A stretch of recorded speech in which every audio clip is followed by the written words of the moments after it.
So I recently went to PAX East at the end of March, and at PAX East, a lot of these local game shops will set up booths on the show floor and sell a lot of their merch there. And I was really excited this year because a lot of the AAA games had pulled out of PAX East, meaning a lot more room for retro game booths to set up shop. And so I went to places like Video Games New York, which is just about an hour and a half away from me. And I also went to places like Game Underground. I went to Dial Up Games and so on. And the pickings were fantastic this year. In fact, when I look at my game halls of the past, a lot of known names in there, but I look at what I've got here, and I think it's a really unique stack of games that you're gonna find something in here that you're really curious about. So I'm super excited to share what I have found. But also, I just wanted to say, for any of you who watch Retro Rebound and did stop me on the show floor and shared some love, thank you. It was incredible to see how many people were familiar with what we did there, and it made me so happy. The following video is brought to you by Squarespace. Squarespace, I've told you about them a couple of times here on the channel for the last few months. They are the all-in-one website platform for entrepreneurs to stand out and succeed online. So whether you're just starting out or managing a growing brand, Squarespace makes it easy to build a beautiful website. I've talked about it a bit before, my game development journey, but one of the requirements is to have your own website. And I kid you not, I've been using Squarespace to set that one up so we can start actually pitching something professional looking to potential investors in our game. So whether you're doing something like that with game development, or you're working on your own business, say something like custom merch, which you can easily sell through Squarespace and create a passive income, or you're looking to show off your catalog of videos, you can do all this through the Fluid engine, which powers Squarespace with its best-in-class website templates, easy to use, easy to customize, and there's analytics you can use to grow your business, which is something key for what I do. So whether it's an online store or something that you're trying to professionally present, Squarespace has you covered. So what are you waiting for? Head to squarespace.com/retrorebound and save 10% off on your first website or domain. Let's begin not with a game, but with a little bit of gear that I picked up. I got a nice Pokemon carrying case, and I absolutely love this thing. I actually went on eBay on the spot because the seller there was like, $30, it's 40 on eBay. And I'm like, okay, I mean, you're trying to get rid of this clearly, because the second I picked it up, he said it. So I look it up, he was telling the truth. There was a $40 listing and there was a $100 listing. So I thought to myself, you know what? This feels like a no-brainer for my heart. I want to get this thing because we unzip it here, and this is considered a Game Boy Advance SP carrying case. You would put your system here, and then you'd put the cartridges here and here up top. Lots of memories just packed into a case like this, right? But I plan to use it for my analog pocket, so I'm gonna lay it along here and then just have the cartridges here, because as I prepare to travel more this year and moving forward, I haven't because of health reasons. I personally want to start traveling with like Game Boy games. I miss that feeling, and I play so many of these games for the channel, and I have an analog pocket that I get decent use out of. I want to use it more, and so I'm always grabbing my Switch on the go. I think it's just the safest option. I'm always worried my Steam Deck, I'm gonna have to update something and I'm gonna be left with a brick on a plane for 6 hours. I'm afraid of that, so I want to travel with like the analog pocket more. So I wanted to get something to travel with that was more my style, and so yes, got a little Pokemon carrying case there. This one's gonna crack you guys up. All right, here we go. Brain Age 2. $5. I kept all the stickers on here so you can see the prices I paid for it. This one is complete in box. I know what you're thinking, like, Maddie, what are you doing, dude? And it's funny because when I shared this on my personal Discord servers, like, no one was really raising an eyebrow at Brain Age 2, but I didn't know this game got a sequel. I loved the first Brain Age game. Like, as a kid, when I first got my DS, I played it every day. Like, back before doing your dailies in live service games was a thing, I was doing dailies on Brain Age, man. I was getting smarter for it. And I thought to myself, hey, you know what? This could be like a fun experiment. Like, I feel all of us know Brain Age, but we don't talk about it anymore. I love the first one. I'd never played the second one. I know it's a education game, but there's like something in my heart that just called me to this game. My fiance really inspired me with some of her pickups. She's buying just tons of licensed game cartridges for Game Boy Advance. She bought a game called World's Scariest Police Car Chases on PS1, which I'd never heard of. And I thought, you know what? Like, everything doesn't need to be the big splash. Like, most of these you're seeing here, I'm looking at my stack. I didn't spend more than $60 on a game, but when it comes to older games, I didn't spend more than 30. Like, I bought just games that spoke to the heart here. And this was one I was like, yeah, you know what? I want this on my shelves. I want to play around with this, even if it's like for an hour or two and I don't touch it again. Like, this is a really fun pickup for me. I also found one that I want to give a second chance to, and that is Red Faction Armageddon for $8. I thought it was a no-brainer. It's also complete in box. I wasn't aware this came from Volition. I also wasn't aware that there was a sticker here on the disc, but that's okay. I don't have a large attachment to this game. I remember playing this one after playing Red Faction Guerrilla, which I love Red Faction Guerrilla, like the destruction, the kind of open world nature of the game, the third person shooting combat. I put a ton of time into the multiplayer. It came around, that game released around the same time as Prototype. Both games I was lucky enough to get for my birthday, and I was feasting. I love both those games, right? So I have a lot of memories attached to it, where Red Faction Armageddon, I played for like 2 or 3 hours. I remember, I think I rented it or I bought it used, and it was more of a third-person shooter than a destruction-based game, and that was super disappointing for me because that's what I loved about Guerrilla. So that's why I picked up Armageddon again. I want to give it a second chance and see if I'm bugging out, if I'm just misremembering it, or if I didn't play it for as long as I do remember. But still, for such a cheap price tag, I thought, all right, let's give it a shot. I made a lot of Nintendo Switch pickups. I still love using my Switch a ton, and so some of these games are actually brand new. This one I was really hyped for. Various Day Life. First off, the landscape cover art really called my name. I got this one at Video Games New York, and I was like, this, already I see the Octopath style font, and I see Square Enix, and I see Switch, and I know it's exclusive. Like, what was this game again? And you see on the back of the box, they talk about it being pretty much a daily life game. Explore every last corner as a colonist of Anotisha. I'm sorry if I am mispronouncing that horribly. While living your life to the fullest in the city of Arabia. And yeah, you pretty much take up a job, you spend your life doing daily tasks, and then you go out into the world and there's turn-based combat. It reviewed pretty middlingly. It was not a well-received game, but I don't know. I love what Square Enix does, and this kind of style of art is also very Octopathy, so I just had to get it physically when I saw it. I know I'm not going to probably love it, but I needed to try it out. I also really love Indie Creates games. They make like Azure Striker Gunvolt. They're making Card and Seal, which is like a Battle Network, Slay the Spire hybrid. And I'm really excited about that game. I played on the show floor. It was awesome. And so they also made the Blaster Master trilogy, which people speak quite highly of. And you'll see here on the back of the box, each game is playable with full Japanese voiceover in this new edition that is exclusive to the physical version. So I was happy to get my hands on that. All 3 games are available in one package, the NES Classic Blaster Master, and then they made DLC for it. They made 2 games afterwards. People really speak highly of Blaster Master 2 and 3, so I really wanted to try it out because I like Azure Striker Gunvolt. I thought that was a great kind of Mega Man successor, even if it's a lot easier. I thought it was really enjoyable. And so I wanted to see what else Indie Creates has been making. So once I finish up the Gunvolt trilogy, I want to move over to the Blaster Master trilogy because their essence and their spirit, Indie Creates, speaks to me as a game developer, and I really like their vision. It's something that I would like to do myself, kind of building games inspired of yore with modernized ideas and mechanics.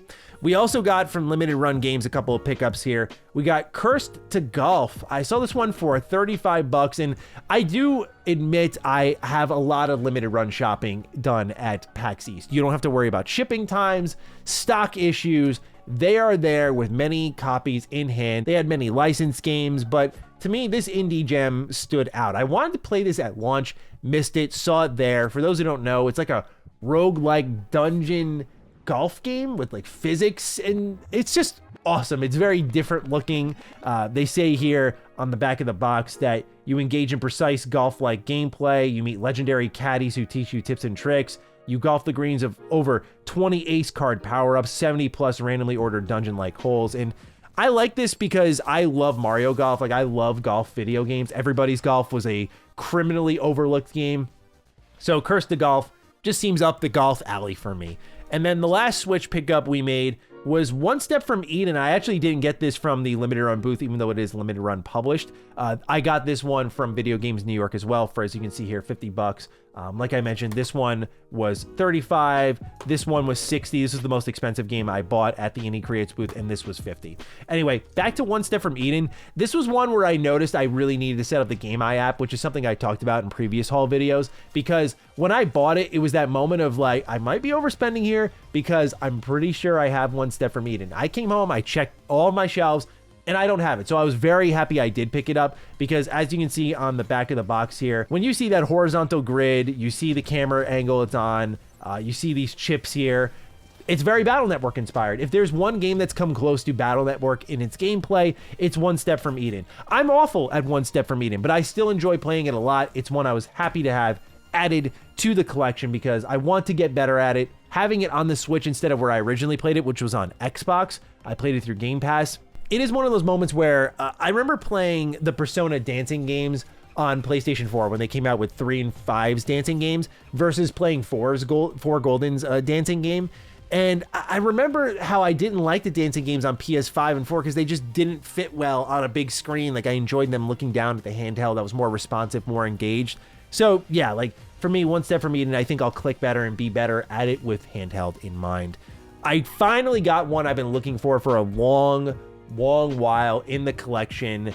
Mega Man X8, some of my favorite cover art in gaming right here. I do want to make a retrospective on this at some point on the channel. As you see here, $30, not too bad. There's very few PS2 X games. There's X7, which we do have in the collection. And then there's X8, which is like, to me, the revenge tour of Mega Man. Like X7 is one of the worst games ever made. X8 is one of my favorite Mega Man X games, bar none. Like I adore this game. First off, the voice acting. X's voice, like that's my Mega Man. That is my Mega Man. This dude retired, I think, to go be like a dentist or something. So we'll never hear it again. So I really cherish that performance. Zero sounds great. Axel sounds great. I find the story pretty intriguing. I just wish it went on a little bit longer. I love the replayability of the different forms you can get, not only from Mega Man, but like all the other characters. There are so many secrets packed in this game. Like Mega Man X8 is low-key one of the biggest Mega Man games ever made. So to get X8 complete in box in the collection, fantastic condition, like this manual feels brand new. I was so stoked about this because I remember discovering X8 through Mega Man X Command Mission when I had that game, my favorite game I never beat. I remember playing the demo through that game disc, and that's how I fell in love with X8. I was like, this feels incredible. And obviously my Mega Man love only grew from there, where, you know, Mega Man Battle Network was already in the mix. And so, yeah, I was just loving that. So this is where I think this haul gets weird. We have some really, I'm looking at the stack right now. We have some really interesting ones here. I've never heard of this one, but I'm a sucker for a company that's not known for JRPGs to go and make JRPGs. Summoner. This is from THQ. And the reason this is also interesting is I found another Summoner game for like $30 at a separate booth, and that was for GameCube. It was like some Reborn Goddess or something like that, or a Goddess Reborn, and it had a different playable character. And I don't know if it was a sequel or a spin-off, whatever it was, but I didn't want to commit hard because I didn't even know what the first one was. I had to look it up. This is apparently a really interesting JRPG that IGN says was a must-have for PS2. It says here you traverse a beautiful, completely original world spanning 2 continents. You encounter hundreds of characters and battle in real time with 5-person parties. And that was like the big selling point for the game. You can summon red minotaurs, black imps, you have golems and other powerful allies. You have spells here. Like, it's all real time. And I just found it super interesting. It was just under $20, had an illustrated manual. Everything felt clean and pristine. Like, I don't know, the game was just calling me, and I had to check it out. I don't know if it's good or bad. I mean, the reviews seemed pretty decent for it. So I thought, all right, let's give Summoner a shot here. Like, I remember one time, I forgot the name of it, but there was a action RPG that Activision had made, and I just thought to myself, you know what, I gotta try this one out. Why not, right? Midway, haven't seen them in a while. Hour to Victory. I was intrigued by this one because they said you could play it on Series X as well as Xbox One, so it made it a little bit of an easier pickup. $15 as you can see here. Complete in box naturally, you know how I roll. The manual is black and white, but that kind of works for a World War II first-person shooter. So, yeah, you're speaking to my sensibilities. For those who don't know this about me, my favorite era in history is World War II when it comes to studying and learning more about it. So pretty much if I see your game has World War II in it, I am very interested in that. So you see here on the back of the box, like World War II combat the way you want it, full use of vehicles, cinematic experience, like I'm just really interested in this game. I want to fire it up. But also, I'm a big believer that Xbox 360 games are going to go up in price over these years, especially as Xbox continues to divert more and more from their, physical games initiative, which barely existed in the first place, but even more so now. So when I see only on Xbox 360 or only on Xbox, I am all over that stuff. So yeah, Hour of Victory from Midway. Had to check that one out. This was another interesting Xbox 360 exclusive at the price of $15. It's Project Silph Arc of Deception from Square Enix. So Square Enix has made a lot of really interesting JRPGs exclusively for Xbox. I believe they did Infinite Undiscovery as well.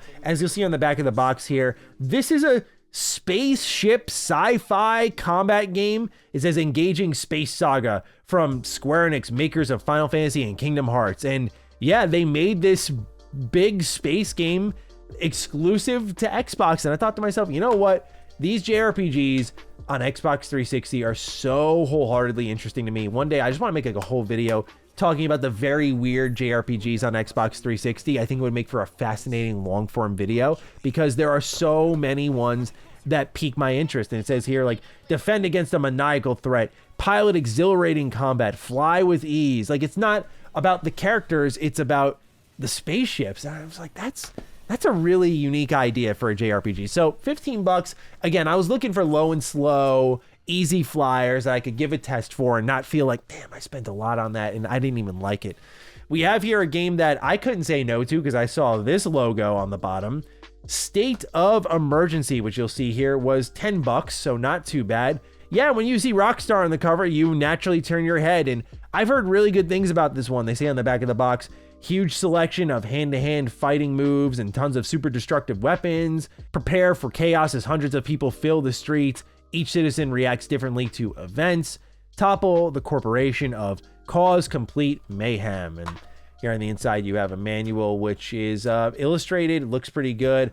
I truthfully know nothing about this game. Buddy of mine was just like, yo, this game's gas, pick it up. $10, Rockstar. I missed that era of Rockstar where like they didn't take 8,000 years to make their next game. I'm not even a big Rockstar fanboy. Like I just really enjoy their more experimental nature. Like Bully's my favorite game from them if you need a gauge on how I feel about Rockstar. And so when I see something like that, I'm like, well, I want to try that out. Sure, why not? Originally, I bought it thinking of the game Freedom Fighters, which I know my buddy Jake Baldino speaks highly of. That was one that I still got to get in my collection. I bought it thinking for a second it was that, but I realized it was a different game. And I was like, you know what? Still cool. Rockstar game. Really weird. $10. Xbox original. Sure, why not? Speaking of Xbox original, $15. The Bard's Tale. inXile Entertainment. One of my favorite developers in the industry. Like, you got to play Wasteland if you haven't yet. Wasteland 2. Wasteland 3. Like, these games rule. Especially Wasteland 3. It's co-op. Check it out. Before all of that, they were making games like Bard's Tale, which I know nothing about. You'll see here on the back of the box, they say, a quest for coin and cleavage. Hello there. Are they talking about a sword or... You know what? We're not going to get into it. Anyway, this apparently is a really great game. They talk about the advanced attitude system, your snarky or nice decisions change the course of the game, which is what, for those of you who have not played Wasteland before, is what inXile is known for.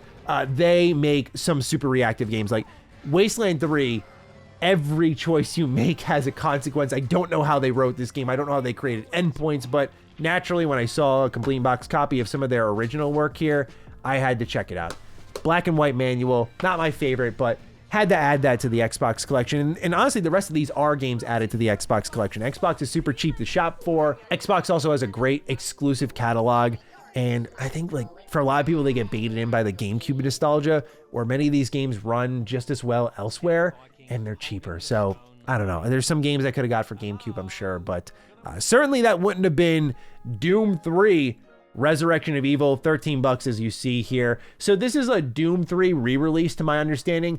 I have a soft spot for Doom 3. So when I saw the re-release here that it says includes classics like Ultimate Doom, Doom 2, Master Levels for Doom 2, like that immediately called my name, and I had to get my hands on this one, especially because this game had more of a survival horror feel to it. And I know Doom is very much known for its kinetic, chaotic combat that's extremely gory, and it absolutely has a place in the industry because it doesn't play like any other first-person shooter. But I wouldn't hate if they went back and just dabbled a bit with the sensibilities of Doom 3.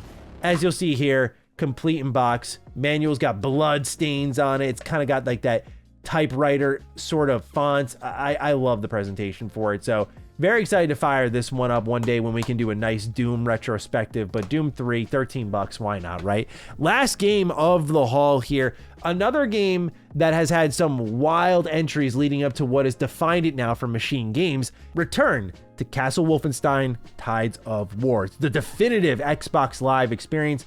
10 bucks as you see here on the top. It's the Xbox Magazine's editor's choice here. You look at the back of the box here, like what a difference BJ Blazkowicz is now compared to what he once was. Like he's a character with heart and soul and personality, and you look at him here, he's just a Nazi killing machine. What attracted me most was actually they mentioned here on the back of the box that there were 30 levels in the campaign, from forests and war-torn cities to Egyptian villages and crypts. And I always thought that the more fantastical, mythical nature of Wolfenstein was super interesting to me. Specifically I think it was 2009 version of Wolfenstein. That game was great. So yeah, I always get excited seeing tons of levels and how crazy these series can get. As you can see here, complete in box. Not the craziest manual, but it's got that typewriter font once more, because both these games do come from id.